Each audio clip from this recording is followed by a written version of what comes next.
یہ میں انہیں بھی سمجھانا چاہتا ہوں جو اپنے پہلو میں سیاسیوں کو بٹھا کے لبیک کے نعرے سے چڑھ جاتے ہیں اور منہ بنا کے کہتے ہیں یہاں پہ سیاسی نعرہ نہیں چلے گا۔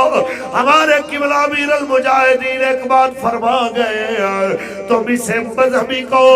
تم اسے سیاسی کہو،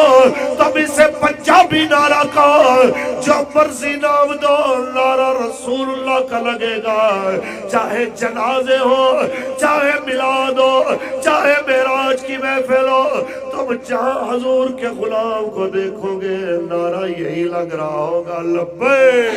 لبیک یا رسول اللہ، لبیک لبیک لبیک یا رسول اللہ، لبیک لبیک لبیک یا رسول اللہ، لبیک لبیک لبیک یا رسول اللہ، لبیک۔ تیرے دین و ادب سے آ رہی ہے بو رہبانی،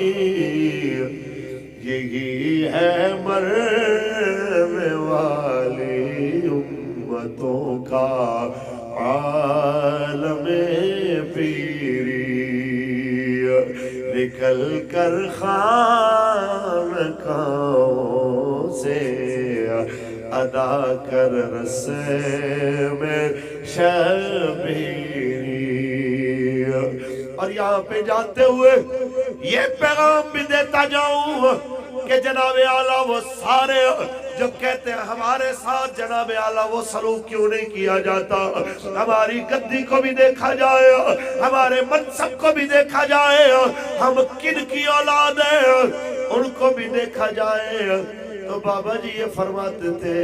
جن کی گدی پہ بیٹھے ہو ان سے ہمارا اختلاف نہیں ہے، ہم ان کے غلام ہیں، تم یہ سوچو کہ تم کیا ہو۔ اگر حضرت نوح علیہ السلام کا بیٹا اپنے والد کے جناب منصب اور منہج سے ہٹ جائے تو اس کے بارے میں تمہارا فتویٰ کیا ہوتا ہے؟ اگر حضرت امیر معاویہ صحابی رسول کا بیٹا یزید جناب اعلیٰ راہ راست ہٹ جائے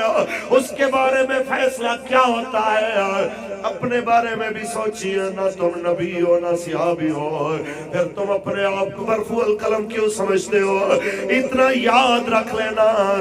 دین سے اختلاف نہیں ہے، دین کے نام پہ کھا کے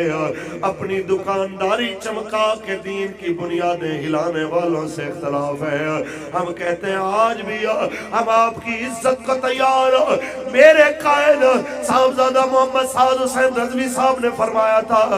آج تم حضور کی ناموس پہ کام کرو، آج آگے بڑھ کے رسول اللہ کی عزت کا علم اٹھاؤ، ہم تمہارے جوتے بھی اپنے سر پہ رکھنے کو تیار ہوں گے،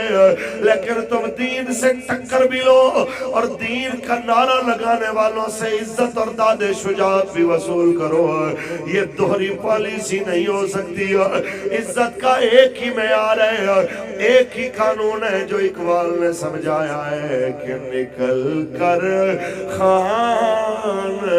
خانقاہوں سے ادا کر رسم